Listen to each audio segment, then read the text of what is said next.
দুনিয়াবি যে কোনো বিষয়, যে কোনো গুরুত্বপূর্ণ কাজ, যে কোনো গুরুত্বপূর্ণ বড় কাজ, এটা করার আগে দুইটা আমল করতে হবে। এক হলো ইস্তেশারা, আর একটা হলো ইস্তেখারা। একটা হলো পরামর্শ গ্রহণ করা, আর হলো আল্লাহর কাছ থেকে কল্যাণ কোথায় আছে সেটা দোয়া করে কামনা করে চেয়ে নেওয়া। চেষ্টা করবো তো ইনশাআল্লাহ। তাহলে ইস্তেখারা পুরাটা হলো কিন্তু একটা আমল। ইস্তেখারা মানে কিন্তু দোয়া, আল্লাহর কাছে এটা দোয়া। 2 রাকাত নামাজ পড়ে দোয়াটা পাঠ করা, এর মাধ্যমে, এই দোয়া নিবেদনের মাধ্যমে আপনি আল্লাহর কাছ থেকে কল্যাণ আশা করলেন, কল্যাণ কামনা করলেন।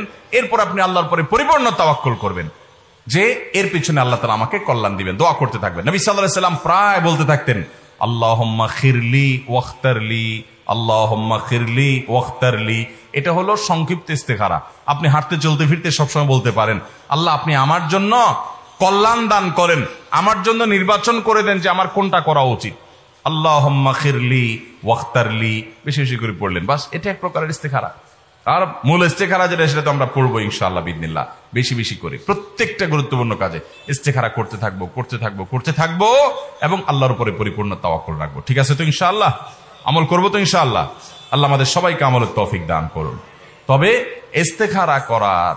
ইস্তেখারা করার ব্যাপারে আমাদের মধ্যে অনেকগুলো বিভিন্ন রকমের চিন্তাধারা প্রচলিত আছে। এর ভিতরে একটা হলো, আমরা মনে করি যে ইস্তেখারা কিছু নেককার মানুষকে দিয়ে করাইতে হয়। এই জন্য অনেক লোক আছে দেখবেন, বিভিন্ন হুজুরদেরকে ধরেন যে হুজুর আমারে আপনি ইস্তেখারা করাই দেন। এটা নবী করিম সাল্লাল্লাহু আলাইহি ওয়াসাল্লামের সুন্নাহ দ্বারা প্রমাণিত না। আপনার ইস্তেখারা আপনি করবেন, আরেকজন করে দিলে হবে না, নাজায়েজ হবে, গুনাহ হবে, আমি সেটা বলছি না। আমি বলছি এটা সুন্নাহ না। নবী করিম সাল্লাল্লাহু আলাইহি ওয়াসাল্লামের কাছে সাহাবীরা কেউ এসে বলতেন না, ইয়া রাসূলুল্লাহ আমার ইস্তেখারাটা আপনি করে দেন। এরকম কোন হাদিস থেকে আমরা যাই না। অথবা সাহাবীরা তাদের মধ্যে সিনিয়র সাহাবীদের কাছে, তুলনামূলক আমলদার মানুষের কাছে গিয়ে বলছেন, এরকম কোন রেওয়ায়েত আমরা পাই না। তবে ইস্তেখারা প্রত্যেকে যার যার ইস্তেখারা শেষে করবে। যদি আরেকজন ইস্তেখারা তার জন্য করে যে আল্লাহ তার জন্য এটা কল্যাণ হবে কিনা, আপনি সেদিকে মনটা ঝুঁকাই দেন, দোয়া করান, তো নেককারদের দোয়া চাওয়া যেতে পারে, এটা আমি নাজায়েজ বলছি না। কিন্তু পদ্ধতি হলো মূলত যার যার ইস্তেখারা শেষে করতে থাকবে। চেষ্টা করবো তো ইনশাআল্লাহ?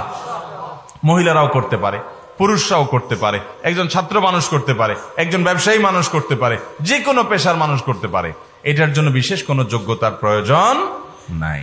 শুধু ওই যে নামাজ পড়ে দোয়াটা পড়বেন, দোয়া মুখস্থ নাই, লিখে নিয়ে বই থেকে দেখে দেখে অর্থ সহকারে বুঝে বুঝে নিয়ত করে করে আপনি পড়বেন, বাস, তাহলে হয়ে গেল।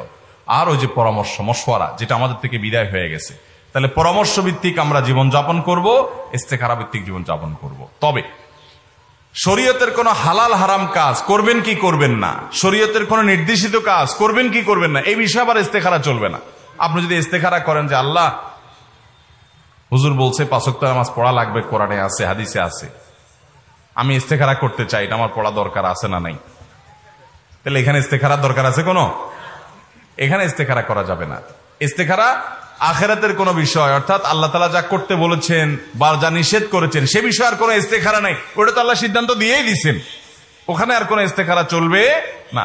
ইস্তেখারা হবে আমার দুনিয়াবি মুবাহ কাজের মধ্যে, যে আল্লাহ এই কাজটা আমি করবো কিনা। হ্যাঁ, হজের ক্ষেত্রে আপনি ইস্তেখারা করতে পারেন, আল্লাহ এই বছর হজে যাব না আগামী বছর গেলে আমার জন্য ভালো হয়, এটা ইস্তেখারার বিষয় হতে পারে। আমি ইলম অর্জন করতে যাব, এই দেশে যাব নাকি ওই দেশে যাব, এই ইউনিভার্সিটিতে পড়বো না ওই ইউনিভার্সিটিতে পড়বো, এই মাদ্রাসা যাব না ওই মাদ্রাসা যাব, এগুলো ইস্তেখারা বিষয় হতে পারে। আমি ইলম অর্জন করব নাকি ইলম বাদ দিয়ে আমি জাহেল থাকবো, এটা কোনো ইস্তেখারা বিষয় হতে পারে। যেটা শরীয়ত আমাকে করতে বলেছে সে বিষয়ে আর কোনো ইস্তেখারার দরকার নাই। অতএব ইস্তেখারা এবং ইস্তেশারা দুইটাই আমরা করব। এখন প্রশ্ন হলো কোনটাকে অগ্রাধিকার দেব, কি আগে পরামর্শ করব নাকি আগে ইস্তেখারা করব, না কোন খাতে কোনটা করব, এটা নিয়ে উলামা ইকরামের নানা রকম ব্যাখ্যা আছে। অনেক উলামা ইকরাম বলেছেন, যেহেতু হাদিসে আলাদা করে এটা কোনো আপনার ঠিক করে দেওয়া হয় নাই, তারতিব ঠিক করে দেওয়া হয় নাই, যে সিরিয়াল বলে দেওয়া হয় না যে এটার পরে এটা, এটা না হলে এটা। অতএব আপনি চাইলে দুইটা প্যারালালি করতে পারেন, দুইটা একসাথে করতে পারেন, পরামর্শ করলেন আবার ইস্তেখারা করলেন। অনেক উলামা ইকরাম বলেছেন আগে পরামর্শ করা ভালো, পরামর্শ আবার ওই যে যার সাথে যেটা করলে ভালো হয় তার সাথে সে বিষয়ে পরামর্শ করলে, যে বিষয়ে যিনি ভালো জানেন বুঝেন, তার অভিজ্ঞতা নিয়ে, তার দক্ষতা থেকে পরামর্শ নিয়ে এরপর আপনি আল্লাহর কাছে ইস্তেখারা করলেন। এটাকে অনেক উলামা ইকরাম তারজিহ দিয়েছেন।